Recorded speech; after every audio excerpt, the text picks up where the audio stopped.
लेकिन देखिए आज का दिन इंपॉर्टेंट है विवेक, और आज का दिन इसलिए इंपॉर्टेंट है क्योंकि आज 1 फरवरी को देश का केंद्रीय बजट पेश होने वाला है और पूरे देश की नजरें इस बजट पर है कि हमें क्या बड़ी सौगात इस बार केंद्रीय वित्त मंत्री निर्मला सीतारमण देने वाली हैं। बिल्कुल महिमा, मोदी सरकार में वित्त मंत्री के रूप में निर्मला सीतारमण का यह लगातार 9वां बजट होगा और अब की बार इस बजट में क्या क्या हो सकता है, इस बजट पर एक विस्तारित रिपोर्ट आपको दिखाते हैं।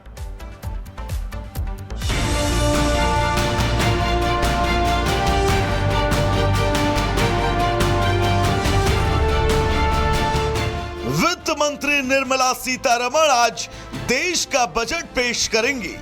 इस बार रविवार की छुट्टी वाले दिन बजट पेश किया जा रहा है।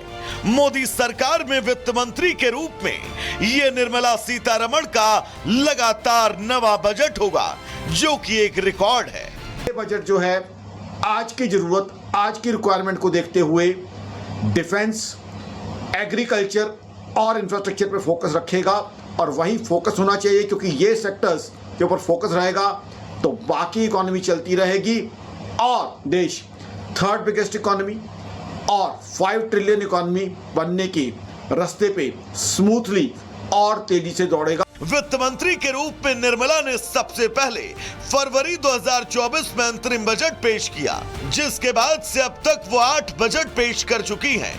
वहीं बजट को लेकर अलग अलग क्षेत्रों में होने वाले आवंटन पर लोगों की नजरें टिकी हैं। ये बजट से मुझे पूरी उम्मीद है कि ये विकसित भारत को और तेज रफ्तार देगा और रक्षा से सुरक्षा, इंफ्रास्ट्रक्चर से विकास और कृषि से समावेशी प्रगति की ओर लेके जाएगा। और इस बजट को देखने के बाद मुझे पूरी उम्मीद है कि भारत 8 से 9% प्रतिशत की ग्रोथ पे कायम रहेगा। इस बार का बजट ऐसे वक्त में पेश किया जा रहा है जब पूरे विश्व में आर्थिक अनिश्चितता का दौर है। ऐसे में बजट के महंगाई को काबू करने वाला और आर्थिक विकास को गति देने वाला होने की उम्मीदें हैं। Bureau report, Republic Bharat. और सीधा आपको ग्राउंड पर ले चलते हैं। हमारे साथ इस वक्त पलक जुड़ी हुई हैं और पलक इस वक्त ग्राउंड पर है। पलक, हम आपके पास आ रहे हैं और आज देखिए केंद्रीय वित्त मंत्री निर्मला सीतारमण बजट पेश करने वाली है। पूरे देश की नजरें इस बजट पर होगी। क्या पिटारे से निकलता है केंद्रीय वित्त मंत्री निर्मला सीतारमण के, ये देखना सबसे ज्यादा इंपॉर्टेंट होगा।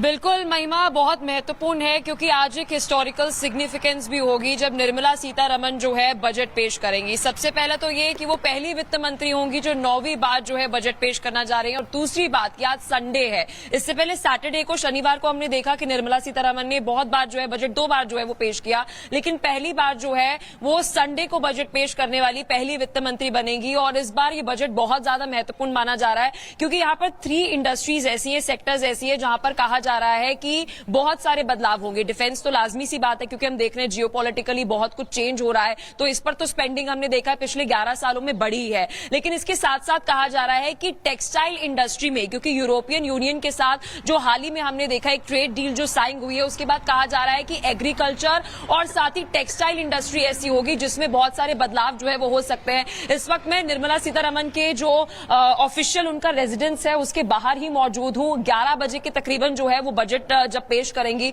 तो उससे पहले तकरीबन अगर हम यहां से डिस्टेंस की बात करें तो 9 साढ़े 9 बजे के तकरीबन जो है मूवमेंट यहां से शुरू हो जाएगी। लेकिन बहुत ज्यादा महत्वपूर्ण होगा कि ये बजट जो है वो हमें 3rd लार्जेस्ट इकोनॉमी बनाने की ओर जो है वो लेकर जाएगा। टैक्स स्लैब्स को लेकर भी महिमा ये बात कही जा रही है कि इस बार शायद जो है जो मिडिल क्लास हमारी सिटीजन है उन्हें एक बड़ी, वर्किंग क्लास जो है उन्हें एक बड़ी सौगात मिल सकती है, क्योंकि अगर आपको प्रोपेंसिटी टू स्पेंड, अपनी खर्च करने की जितनी भी आबादी की क्षमता बढ़ानी है, तो आपको टैक्स स्लैब में कहा जाता है कि बहुत हद तक रियायत जो है वो देनी पड़ेगी। तो इस पर भी संकेत है कि हो सकता है कि आज एक मिडिल क्लास, वर्किंग क्लास जो है उन्हें एक बड़ी राहत जो है वो मिल सकती है। इसके साथ साथ रेलवेज को लेकर एक बहुत ज्यादा महत्वपूर्ण बात है, क्योंकि हाल ही में अगर हम बात करें तो ये कहा गया था कि आने वाले 2-3 साल में जो रेलवेज है, वंदे भारत जो है उसे और ज्यादा बढ़ाया जाएगा और उसके लिए जो है पूरी एक तरीके से तैयारी हो चुकी है। तो रेलवेज में भी हमने पिछले 11 सालों में देखा है कि रेलवे इंफ्रास्ट्रक्चर में भी सरकार ने बहुत ज्यादा खर्च किया है और इस साल भी कुछ ऐसा ही होते हुए नजर आएगा कि रेलवे इंफ्रास्ट्रक्चर को और ज्यादा बेहतर करने के लिए खर्च जो है वो बढ़ाया जाएगा। तो कुल मिलाकर महिमा हम कह सकते हैं कि ये सभी सेक्टर्स रहेंगे जहां पर इस बार सरकार हो सकता है कि अपना खर्च बढ़ाए, जिसमें से टैक्स स्लैब बहुत ज्यादा महत्वपूर्ण होगा। अगर एक बड़ी मिडिल क्लास को, वहां पर वर्किंग क्लास को एक बड़ी रियायत मिलती है तो इकोनॉमी पे एक बहुत बड़ा बूस्ट होगा।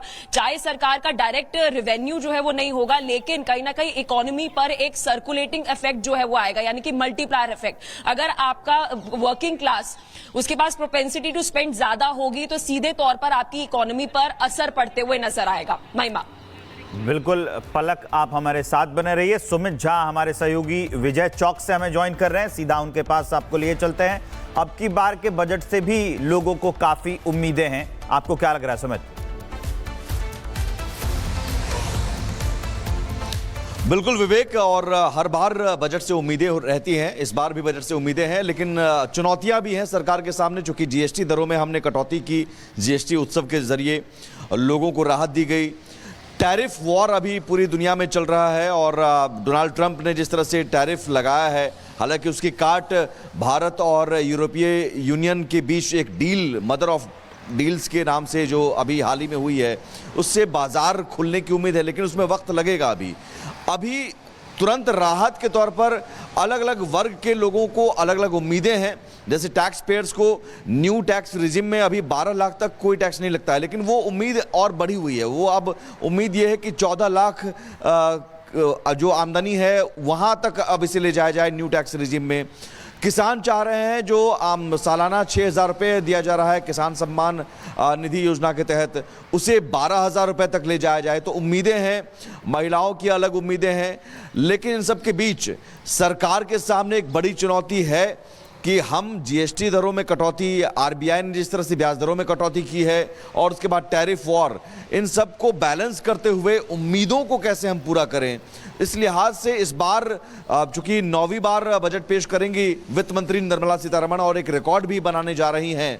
हालांकि इससे पहले मोरारजी देसाई भी और पी चिदम्बरम भी बजट पेश कर चुके हैं, लेकिन लगातार 9वीं बार नहीं। लेकिन उनके सामने इस बार का बजट बहुत चेक एंड बैलेंस के तौर पर उन्हें देखना होगा कि आपको आमदनी भी देखनी है, आपको ये भी देखना है कि ग्रोथ भी, चूंकि आर्थिक सर्वेक्षण में हमने 7.2% ग्रोथ को लेकर हम चल रहे हैं, तो ग्रोथ भी ना रुके, जीडीपी भी हमारा सही रहे और साथ ही साथ टैरिफ का भी असर बाजार पर ज्यादा ना पड़े।